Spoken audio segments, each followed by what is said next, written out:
دا ویډیو کوشش وکړو چې تر اخره پورې دا ویډیو لازم وګورئ. دا د هغه ملګرو لپاره د کوم ملګري چې تر نیمو نیمو شپو پورې په پبجي باندې مبتلا دي، خپل خوب خراب، خپل وخت خراب، خپل امبیان خرابې، د هغې باقاعده د سترګو نظر د خراب. او هغه انګریز کافر چې کوم دی کم د خر بچی چې د لګیا دی یو میشن پکې راوباسي، داسې میشن چې د مسلمانانو د تباهۍ سبب ګرځي. نو کوشش وکړئ دا ویډیو تر اخره پورې لازم وګورئ او دا ویډیو دومره شیر کړئ کوم ملګري چې پبجي کې هغو ته صرف دا وایم چې هغه بکواس ته پکې ضرورت نشته چې دا یو دا خبره پکې یو کال وړاندې دا پکې اوس نشته، دا پکې ښه شته. باقاعده د ویډیو د پروف سره د خیم په دې سیټ باندې تاسو ته چلي. نو کوشش وکړئ چې ویډیو تر اخره پورې وګورئ. السلام علیکم ورحمۃ اللہ وبرکاتہ. ټول ملګرو ته سلامونه، امید لرم چې ښه وئ. ملګرو دا ویډیو خاص د هغه ملګرو لپاره د کوم چې یاره د پبجي باندې د بلا وخت نه مبتلا دي، د ډېر وخت نه مبتلا دي، تر نیمو نیمو شپو پورې دا پبجي کوي.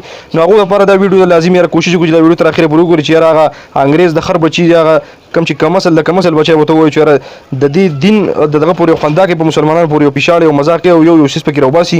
نو دا یو ملګري راسنډلی یاره ما خو منلم نه چې یاره دا به پکې داسې وي، خو هغه وایي چې ویداوټ پروف ویډیو تکړې د سکرین ریکارډینګ هغه در سره شیر کوم. دا وګورئ یاره هغه پبجي کسانو په کمنټس کې وایي چې یاره دا پکې شته. اوس به بیا ډېر بکواسان وایي چې دا پکې یو کال مخکې و او دا پکې اوس نشته. نو کوشش وکړئ دا ویډیو تر اخره پورې وګورئ. لږ کلیپس دی 20-25 سیکنډ کلیپس دی. دا وګورئ چې یاره په کوم انداز باندې دا یو کوم چې ګیم والا دی پسې راشي او لګي ته وایي چې تاره داسې د انډیا مندر په شان ورانه نوځي او د بوت ته پسې ډول د هغې نه بعد سجده ده پکې داسې نخرې پیښې به وکړي لکه څنګه چې هندوان چې دی هغه خپل مندر ته خپل بوت ته چې دغه لګوي. نو کوشش وکړئ چې یاره یو خو دا ګیم پرېږدئ او تاسو دا لږ کلیپس دی دا وګورئ بیا ویډیو راځو. ملګرو دا تاسو کته چې سیګو دا چې کوم ګیم والا کس دی دا راغی د بوت ته سیګو نو دا سیګو دی تاسو هغه خپل هغه مافیانې غوندې غواړي د مندر شان تاسو کته سیګو دا سیګو ګوره تاسو نو دې کوي بل سیزن دی هغه انشاءالله ملګرو ما ته ډېر زر راسینډ کړي چې یاره مکمل سیدو ترګ دا دغه چې د مافیانې غوندې غوښتې نه ده دلې دا سیز ورکو. ګورو ویډیو کلیپس تاسو وکړو چې یاره په کوم انداز کې دغه کس راشي ما بیا بس تاسو وګورئ چې یاره باقاعده دغه د انډیا هغه یو مندر بوت په شانتې دغه لګولی دی چې یاره دلته به راسې سجده به ولګئ او باقاعده چې کوم هغه طریقه ده د هندوانو هغه او دا کوي بچه دا د یو مسلمان په پاکستان کې زیاتره دا ګیم کېږي بس بار بس وکړي یا به دومره کوي یا به نه کوي، خو په پاکستان کې په لوی وړاخته دي او تر نیمو نیمو شپو پورې دې ته ناست وي. نو هغو ته زموږ دا خواست دی چې یاره مهرباني وکړئ خپل ماشومان هم د دې نه ارجه د دې نه نور خلاف شي د دې ګیم نه دا بالکل خپل موبایل نه لر کوي. او چې کوم ملګرو سره هم دا په موبایل کې نو کوشش وکړئ چې دا ګیم مه کوئ.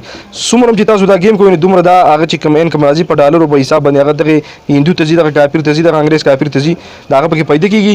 ستا الټه وخت خرابېږي، ستا ام بي خرابېږي، ستا د امبیان روپۍ خرابېږي، ستا د سترګو نظر خرابېږي په دې کې، ستا خوب په دې کې حرامېږي ځکه چې ته د نیمو نیمو شپو پورې ناست یې. داسې پکې ملګري مونږ وکړو چې یاره سهار وایي ملا بانګونه وایي نو د بانګونو پورې مونږ وایي خو بیا وده شو. نو بیا داسې دغه هم داسې یو هندو غوندې چې یاره ته بانګونه وایي او ته بیا مونځ ونه کوې بیا وده شي. نو دغه دپاره هم په ده باندې لعنت دی چې یاره لکه ته د بانګونو د ټیمه پورې ته ناست یې او د هغې نه بعد چې کله بانګونه وي ته بیا وده شي نو بیا خو خدای دې تباه او برباد کړي. زه ورته وایم چې یاره پاسه دا مونځ خو بیا کوه نه د هغې نه بعد که بیا سمولې جدا خبره ده. بله دا چې د دې ګیم نه خلاف شي مکمل دا ګیمونه د خپل موبایل نه لر کوي. انګریز چې دی تاسو لکه چې څومره تاسو ګیم کوئ نو دومره دا انګریز ته چې کوم دی دا انکم هغه ته ځي هغه مالداره کېږي او دلته کې تاسو خوارې ته کوم چې زموږ خاص مسلمانان وروڼه دي د هغو د تباهۍ دپاره لګیا دي چې یاره دوی تباه شي، د دوی وخت خراب شي، د دوی سترګو نظر لاړ شي. نو کوشش وکړو چې دا ګیم لر کوي او په کمنټ کې صرف هغه ملګري پکې دا ګیم مینټن کې کوم چې دا ګیم کوي یاره چې یاره دا په دې ګیم کې اوس شته که نشته. نو ډېر ملګري به اوس بیا هغه بکواس کوي چې یاره دا پکې یو کال وړاندې نو یو کال وړاندې نشته. دا اوس تازه خبر دی چې یاره په دې ګیم کې دغه 100 کسانو په ویډیوګانې کړلې چې یاره تازه میشن ته پکې تللي او د هغې باقاعده بس لګیا دي. نو کوشش وکړو چې د دې ګیم نه نور قلار شي.